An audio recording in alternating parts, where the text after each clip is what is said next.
Assalamualaikum warahmatullahi wabarakatuh.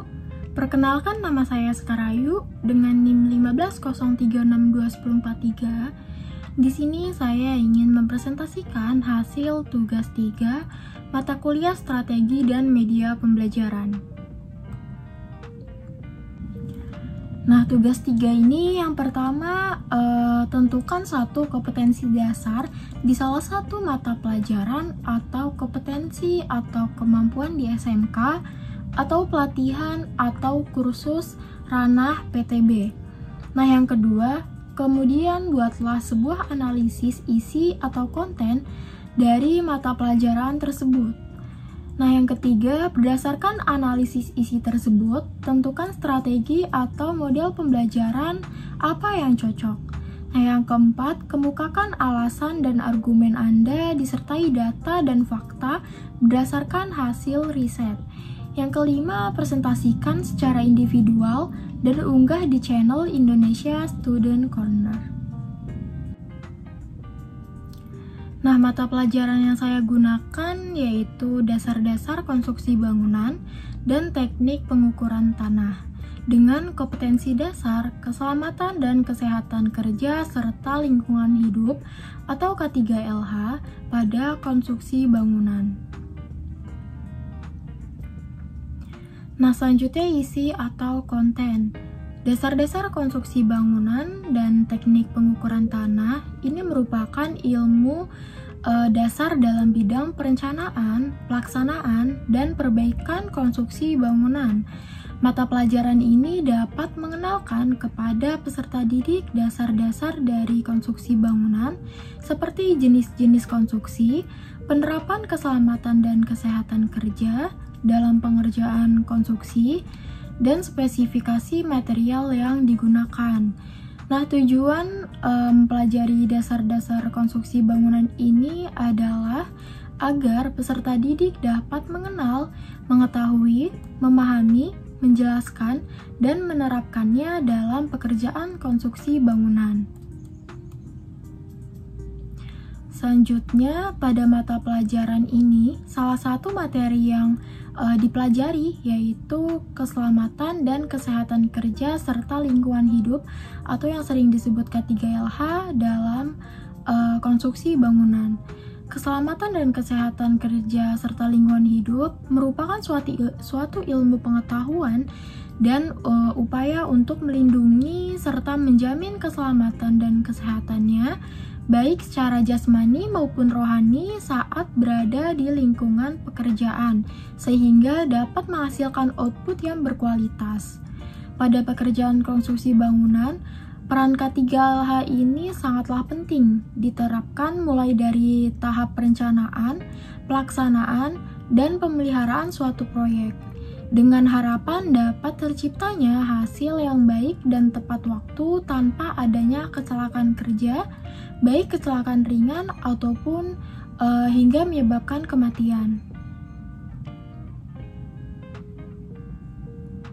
Nah, selanjutnya pada materi ini peserta didik akan mempelajari mengenai K3LH mulai dari pengertian, tujuan, landasan hukum, syarat dan ketentuan, APD atau alat perlindungan diri K3 pada pekerjaan konstruksi, dan mempelajari prosedur pemakaiannya.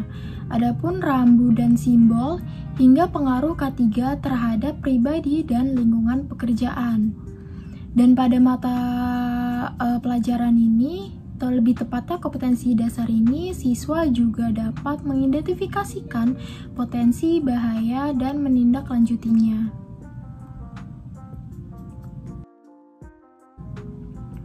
Selanjutnya, berdasarkan hasil analisis konten, problem based learning atau PBL atau juga pembelajaran berbasis masalah adalah model pembelajaran yang cocok diterapkan dalam kompetensi dasar keselamatan dan kesehatan kerja serta lingkungan hidup pada konstruksi bangunan. Nah, model pembelajaran problem based learning menurut Fatur Rahman merupakan model pembelajaran yang autentik karena menggunakan masalah-masalah yang nyata, bersifat terbuka, dan tidak terstruktur hingga memungkinkan siswanya untuk dapat mengembangkan pengetahuan dan keterampilannya sendiri, menumbuhkan kemandirian, dan meningkatkan kepercayaan dirinya. Karena akan ada lebih banyak diskusi tentang bagaimana memecahkan masalah, peserta didik akan lebih terlibat aktif, kreatif, dan inovatif dalam pembelajarannya. Model pembelajaran problem-based learning ini berlandaskan pada teori kognitif Piaget dan konstruktivisme Vygotsky, yang mana peserta didik belajar untuk mengkonstruksikan pemahaman dan pengetahuannya melalui interaksi dengan lingkungannya, menurut Ari Schiet tahun 2017. Selanjutnya, model pembelajaran problem-based learning ini merupakan model pembelajaran yang berkesinambungan, terlebih jika dilakukan secara berkelompok. Nah, model pembelajaran ini dapat mengasah dan mengembangkan keterampilan berpikir peserta didik, baik secara nalar, komunikasi, maupun koneksi melalui diskusi-diskusi dalam kelompok, sehingga didapat proses berpikir ilmiah yang lebih logis, teratur, dan teliti dalam mengambil keputusan, menurut Shafei tahun 2019. Nah, selanjutnya, model pembelajaran berbasis masalah membuat peserta didik lebih bersemangat, tidak mudah bosan dan jenuh dalam kegiatan belajarnya. Pada salah satu rujukan yang saya gunakan, hasil belajar pada model pembelajaran problem-based learning atau pembelajaran berbasis masalah ini tergolong baik.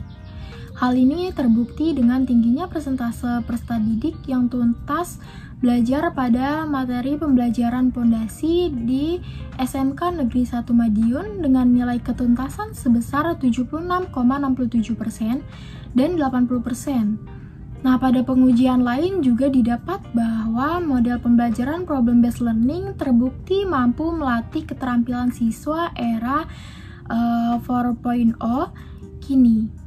Nah, hasil perhitungannya membuktikan uji Parrot sampel tes memperoleh hasil 11,457 yang berarti model pembelajaran problem-based learning menunjukkan perubahan dan efektivitas pada penerapannya. Nah, permasalahan nyata di sekitar yang menjadi contoh permasalahan dalam proses pembelajaran berhasil mempermudah peserta didik dalam menciptakan dan mengembangkan pemahamannya sendiri.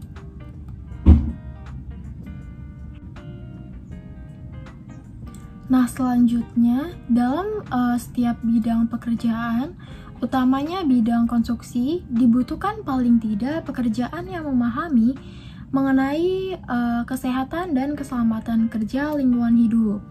Dunia kerja membutuhkan lulusan yang memiliki pengetahuan, keterampilan, sikap, dan kerjasama untuk memecahkan suatu masalah yang sejalan dengan tujuan pendidikan kejuruan, menurut Fajra dan kawan-kawan. Nah, keempat kemampuan ini dapat terbentuk salah satunya melalui pembelajaran yang menggunakan model pembelajaran problem-based learning. Sehingga dapat disimpulkan bahwa penggunaan model pembelajaran problem-based learning ini cocok dan disarankan penggunaannya dalam pembelajaran keselamatan dan kesehatan kerja serta lingkungan hidup atau yang sering disebut K3LH. Nah, selanjutnya berikut ada daftar pustaka atau referensi yang saya gunakan dalam tugas 3 mata kuliah strategi dan media pembelajaran ini.